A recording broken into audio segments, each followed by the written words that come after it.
I'm Emily Carter, 36 years old, a mom, a wife, and someone who thought she'd tasted the worst kind of betrayal. Until my husband whispered, "Don't look back, just drive." His voice cracked with fear, eyes glued to the rearview mirror as we tore down a desolate road in Michigan's Upper Peninsula. My heart slammed against my ribs, hands shaking so violently I could barely grip the steering wheel. "Drive where?" I choked out, my voice thin, but Ryan just shook his head. Fingers digging into the armrest like it was his lifeline.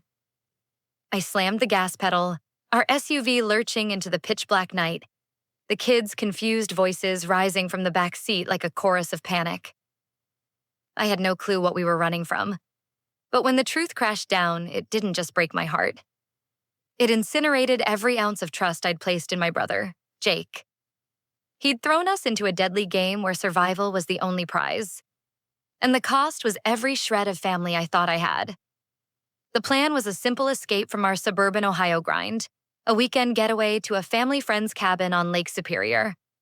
Me, Ryan, and our two kids, 7-year-old Noah and 10-year-old Sophie, had been counting down the days. The Upper Peninsula promised rugged beauty, pine forests, rocky shores, crisp air that smelled like freedom. I'd packed enough snacks to feed a football team. Goldfish, granola bars, Capri Suns jammed in a cooler, along with a playlist of Springsteen, Van Halen, and a little Taylor Swift for Sophie. The kids were in the back, bickering over who got the Nintendo Switch first, their voices a comforting hum of sibling chaos. Ryan was fiddling with the GPS, grumbling about spotty service in the middle of nowhere. It was the kind of mess I lived for.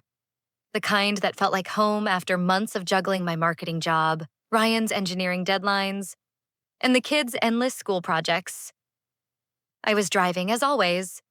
Ryan's a nervous driver on twisty roads, and I love the control, the way the wheel grounds my frazzled nerves.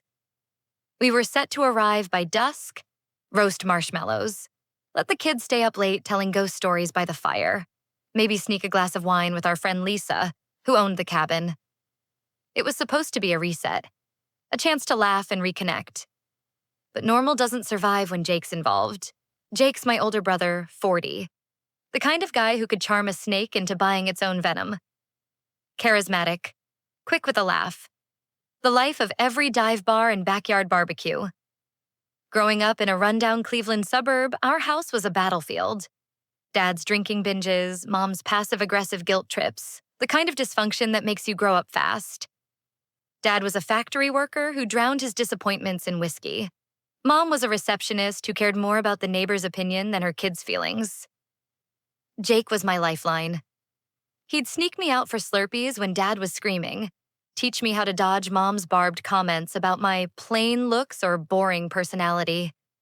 He was the one who'd slip me $20 for school supplies when our parents forgot. The one who showed up at my 8th grade talent show with a camcorder when they didn't bother. He taught me to drive stick in his beat-up Mustang, laughing when I stalled it in a parking lot. But Jake had a shadow side, one I spent years pretending wasn't there. By his teens, he was selling fake IDs to classmates. By his 20s, he was deep in shady deals, knockoff electronics, pyramid schemes, consulting gigs that were just fronts for moving money. I'd cleaned up his messes, wiring him $3,000 when his car got repossessed, lying to his boss when he missed work, covering his rent when he got evicted. "You're my lifeline, Em," he'd say, flashing that $1 million smile, and I'd soak it up, desperate to be needed. Ryan saw through him from the start. "He's using you," he'd warn, but I'd defend Jake. He was my brother. He'd never hurt me. Or so I thought. Our childhood wasn't just dysfunctional. It was a masterclass in survival. Dad's rages were unpredictable. One night he'd be singing Sinatra. The next he'd be throwing plates because dinner was cold. Mom would smooth it over, telling neighbors we were fine. Her smile as brittle as glass. Jake learned to play the game. Charming teachers, coaches, anyone who could get him out of trouble. I was the quiet one. The good kid who got straight A's and never made waves. But I idolized Jake. He was bold, fearless, everything I wasn't. When I was 12, he caught Dad raising a hand to me over a spilled glass of juice. Jake stepped in, all 16 years of him, and told Dad to back off. Dad didn't touch me again, but he never looked at Jake the same. That was my brother, my protector, my hero. Even when he started slipping, getting kicked out of college for selling weed, I made excuses.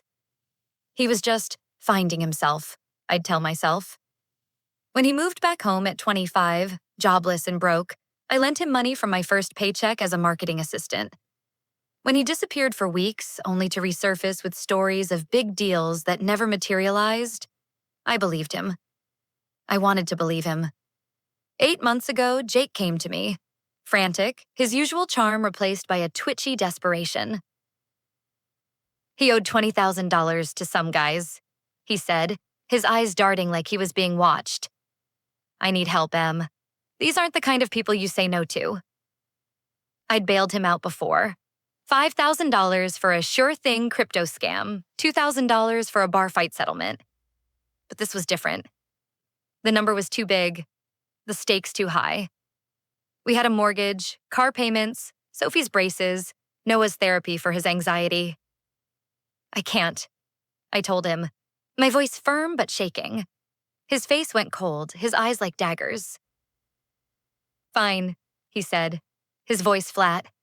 I'll figure it out. I thought he had. A week before the trip, he called, all smiles again.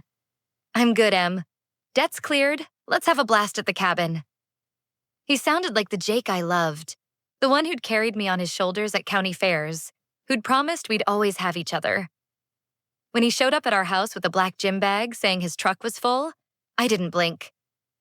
Just some fishing gear for a buddy at the cabin, he said. That grin lighting up his face. Can you take it? He'll grab it there. I tossed it in with our duffels, Sophie's soccer gear, and Noah's stuffed animals. No questions asked. I trusted him. I was a fool. 3 hours into the drive, the sun was sinking, painting the sky in fiery streaks of orange and purple. The kids were dozing, the switch forgotten in Sophie's lap. Ryan was quiet, scrolling through his phone, probably checking the Browns' score. Then his whole body went rigid. His face drained of color, eyes locked on the rearview mirror like he'd seen a ghost. Don't look back, he said, his voice barely a whisper. Just drive. I laughed, a nervous reflex, thinking he was messing with me. What's that supposed to mean? I asked, glancing at him. His jaw was tight, eyes darting between the road and the mirror. Emily, please, he said, his voice cracking like glass. Floor it now. Ryan doesn't panic. He's the guy who fixed a burst pipe in our basement without swearing, who talked a mugger out of robbing us with a dumb joke about his empty wallet. He's my rock, the calm to my chaos. So when he looked like that, I didn't argue. I swerved onto a side road, tires screeching, the kids jolting awake. Mom, what's wrong? Sophie asked, her voice sharp with fear. Just a detour, sweetie, I lied, my throat so tight I could barely speak. The road was narrow, swallowed by towering pines. The kind of place where horror movies are born. Our headlights barely pierced the dark, shadows twisting like threats. Ryan, talk to me, I said, my hands shaking so bad I could barely steer. He didn't answer, just kept checking the mirror, his breathing shallow. Pull over, he said finally, pointing to a gravel turnout barely visible in the gloom. I hesitated, my heart pounding like a drum, but I did it. Keep the engine running, he said, unbuckling and stepping out. Stay with the kids. Noah whimpered, clutching his stuffed shark, his eyes wide. Is Daddy okay? I forced a smile, my voice trembling. He's just checking something, buddy. But my stomach was in knots, a cold dread creeping up my spine. I heard the trunk pop open, then silence. Thick, suffocating silence. My pulse roared, every rustle in the trees sounding like a predator. After an eternity, Ryan tapped my window. His face was grim, eyes hollow, like he'd aged a decade. You need to see this, he said, his voice flat, like he was holding back a scream. I told the kids to stay put, locked the doors, and followed him to the trunk. My legs felt like jelly, the cold air slicing through my sweater. Ryan didn't speak, just pointed. Inside, under our duffel bags, Sophie's soccer gear, and the cooler was Jake's black gym bag. I hadn't given it a second thought when he handed it to me, but now it felt like a bomb. Ryan unzipped it, his hands unsteady. He pulled back a folded hoodie and my breath stopped. Nestled among clothes were several tightly wrapped packages, sealed in plastic, each the size of a loaf of bread. Not fishing gear, not even close. My mind screamed, refusing to process it. What is that? I whispered, though I knew. Ryan's voice was a low growl. It's drugs, Emily. Enough to put us away for life. I stared, my chest tightening, the world tilting. Pounds of it, maybe heroin, maybe fentanyl. Enough to destroy our lives, our kids' futures, everything. I stumbled back, the gravel crunching like it belonged to another reality. My mind flashed to Jake, to every moment I'd excused his recklessness. The time he borrowed my car and returned it with a dented fender, claiming it was a parking mishap. The nights he'd crash on our couch, reeking of bourbon, promising to get it together. The $10,000 I lent him for a real estate deal that vanished into thin air. Ryan had begged me to cut him off, but I couldn't. Jake was family. He'd saved me from Dad's fists, from Mom's cruelty. He was my hero, even when he was a mess. But this was no mess. This was betrayal on a scale I couldn't comprehend. He put this in our car, I said, my voice barely audible, with our kids. Ryan nodded, his face a storm of rage and fear. He used us, Emily. I climbed back into the driver's seat, hands shaking so badly I could barely hold the wheel. What do we do? I asked, my voice breaking. Ryan's tone was cold, resolute. We can't go to the cabin. Not with this in the car. The kids were quiet, sensing the shift. Are we in trouble? Noah asked, his voice small, clutching his shark tighter. I swallowed hard, fighting tears. No, honey, we're just changing plans. My phone buzzed. Jake. I ignored it. It buzzed again, then a voicemail. His voice was too cheerful, forced. Hey, Em, you guys at the cabin yet? My buddy's waiting for the bag. Call me. I deleted it, my stomach twisting into knots. Ryan looked at me, his eyes hard. He knew, he said. He knew exactly what he was doing. I wanted to argue, to say Jake wouldn't do this, but the evidence was in our trunk. My brother had turned us into his mules, risking our freedom, our kids' future, everything. We drove aimlessly, the forest closing in like a trap. My mind replayed every moment with Jake, searching for signs I'd missed. The way he'd avoided my eyes when he handed me the bag. The way his laugh was too loud, too quick, like he was performing. I thought of our teenage years when he'd sneak me into bars, promising to show me the world. I thought of the time he got arrested for stealing a car, how I'd lied to the cops, saying he was with me. I thought of Mom's face when she bailed him out, her pride in her golden boy even as he dragged us down. I'd been so blind, so desperate to believe he was still the brother who'd saved me. Ryan broke the silence. We need to ditch the bag. Somewhere no one will find it. I nodded, numb. My throat too tight to speak. We found an old logging trail, barely a path, swallowed by underbrush. Ryan took the bag, disappearing into the woods. I sat there, the kids' soft breathing the only sound, my heart pounding like it would burst. He came back, hands smeared with dirt, face grim. It's buried deep, under roots and rocks. No one's finding it. We didn't go to the cabin. I called Lisa, faking a car breakdown, my voice hollow as I lied through my teeth. We checked into a motel off the highway, the kind with peeling wallpaper, a flickering neon sign, and a clerk who smelled like stale cigarettes. The kids were confused, asking why we weren't at the lake, why we couldn't swim. I couldn't look at them, couldn't explain the truth. Their uncle had betrayed us. put them in danger. Ryan and I barely spoke, the weight of Jake's actions crushing us. My phone kept buzzing. Jake, then texts. Where are you? Did you deliver the bag? Call me now. Each message felt like a knife, twisting deeper. I turned it off, my hands shaking so badly I dropped it.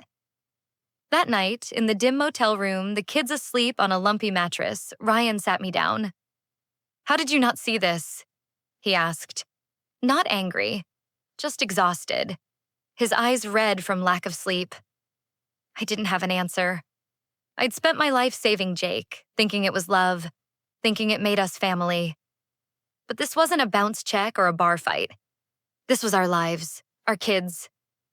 I cried, not for Jake, but for the sister I'd been, the one who thought loyalty meant saying yes, no matter the cost. The next day we drove home, the silence heavy as lead. I kept expecting Jake to call, to show up, to explain it away with that grin. I didn't know what I'd do when he did. 2 days later, he appeared. The doorbell rang and my heart stopped, a cold sweat breaking out. Ryan wanted to handle it, his fists clenched, but I shook my head. I need to do this, I said, my voice steady for the first time in days. Jake stood on our porch, all charm and fake concern, wearing the same leather jacket he'd had since high school, the one he swore made him look like James Dean. What the hell? You ghosted me. His smile faltered when he saw my face, hard as stone. I stepped outside, closing the door behind me, my arms crossed. Why'd you do it, Jake? I asked, my voice low, trembling with rage. He played dumb, his eyes flickering. Do what? The bag? It was just fishing gear. Stop. I cut him off, my voice sharp enough to cut glass. We saw it. The drugs. His face changed, the charm slipping like a mask. For a moment, I saw fear, then defiance, his jaw tightening. You weren't supposed to look, he said, like that made it okay. It was a one-time thing, Em. I owed people, bad people. I had no choice. No choice? I laughed, the sound bitter, jagged like broken glass. You put drugs in our car, with my kids. You think that's a choice? He stepped closer, his voice dropping, urgent. You don't get it. These guys would have killed me. I needed you to help just this once. I was going to tell you after, I swear. I stared at him, the brother who'd taught me to tie my shoes, who'd stood up to Dad when he raised a hand to me. You're not my brother anymore, I said, the words slicing through me like a blade. He flinched, his eyes narrowing. You're making a mistake, Em. Those guys? They'll come for you now. You didn't deliver. My blood ran cold, my breath catching. What did you do? I asked, my voice barely a whisper. He smirked, a cruel edge to it, nothing like the brother I knew. Told them you kept the bag. Said you got greedy.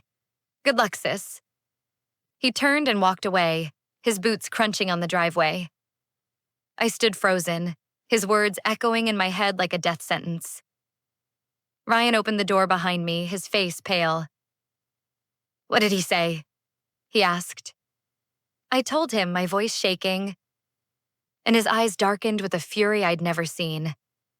We need help, he said, already dialing a friend, Mike, a detective he'd known since college.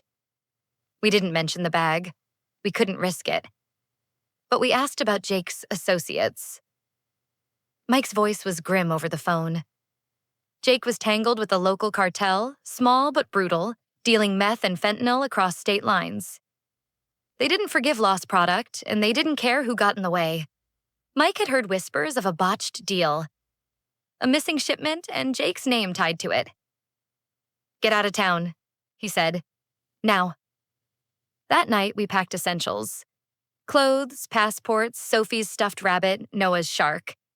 We didn't tell the kids the truth, just said we were going on a surprise adventure. Their eyes were wide, confused, but they trusted us, climbing into the SUV with their backpacks.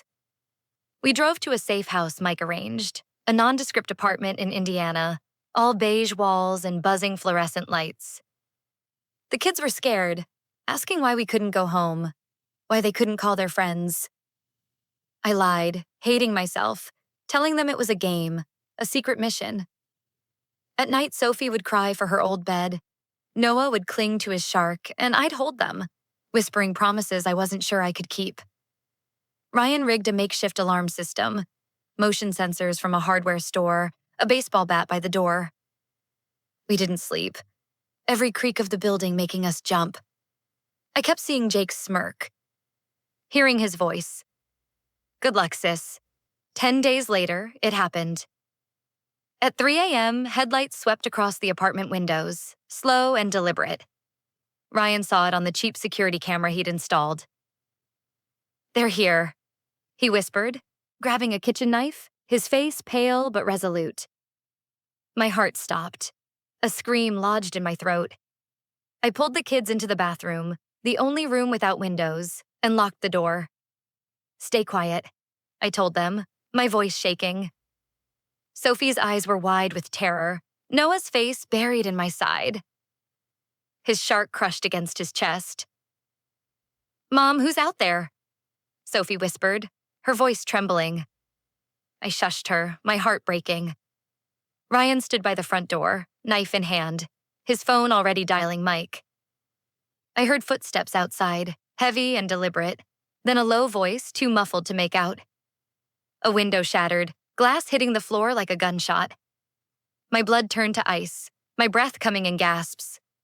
Ryan hissed, "Back door, now." We crept through the dark, the kids trembling, their small hands clutching mine. We slipped out the back, the cold air hitting us like a slap. The car was parked in an alley, hidden by a dumpster. I fumbled with the keys, my hands shaking so badly I dropped them. Sophie sobbed softly. Noah was silent, his eyes huge. I got the door open, shoved them inside, and jumped into the driver's seat. Ryan slid in beside me, still gripping the knife. I floored it, tires screeching on gravel, headlights appearing behind us almost instantly. A gunshot cracked, the rear windshield exploding in a shower of glass. Sophie screamed, Noah wailed, and I drove like our lives depended on it. Because they did. The SUV behind us was relentless, its lights blinding in the mirror. I swerved onto a dirt road, branches scraping the car, my heart pounding so hard I thought it would burst. Another shot rang out, grazing the side mirror. Ryan shouted, "Keep going." And I did, weaving through the dark, praying the narrow path would save us. I don't know how we escaped. Maybe the twists of the road, maybe the cops Mike had called. We made it to a truck stop, its neon glow a beacon in the night. 2 police cruisers were waiting, lights flashing. I pulled over, my hands shaking so badly I could barely turn off the engine. The kids were crying, glass in their hair, their faces pale. Ryan held my hand, his knuckles bruised from gripping the knife. "We're okay," he said, but his voice was hollow. The cops took us to another safe house, a cramped cabin in rural Illinois with 1 bed and a creaky floor. They caught one of the men, a cartel enforcer with a rap sheet longer than my arm. He didn't have Jake, but he confirmed Jake's involvement. My brother had named us as the ones who stole the drugs to save his own skin. Mike sat us down, his face grim. "You can't go back," he said, "not until this blows over." I nodded, numb, my mind stuck on Jake's smirk, his betrayal. We couldn't go home. Ryan's company offered a transfer to Boise, Idaho, and we took it without hesitation. New city, new schools, new names on our lease. We blocked every number tied to Jake, cut contact with anyone who might leak our location. Cousins, old friends, even our parents, who'd always taken Jake's side, calling him misunderstood. Mom called once, her voice dripping with guilt. "How could you abandon your brother?" she asked. I hung up, my hands shaking. The kids struggled, their questions relentless. "Why can't we see Grandma?" Sophie asked, her eyes red from crying. "Why don't we have our old house?" Noah whispered, clutching his shark. I lied, saying we'd moved for Daddy's job, but their eyes told me they didn't believe it. At night, they'd crawl into our bed, Sophie clutching her rabbit, Noah his shark, their small bodies shaking with nightmares. I'd hold them, my own tears falling, knowing I'd failed to protect their innocence. 3 months later, an email came from an unknown address. Jake. I'm sorry, Em. I didn't mean for this to happen. I'm in deep, need help. They're gonna kill me. I stared at the screen, my finger hovering over delete.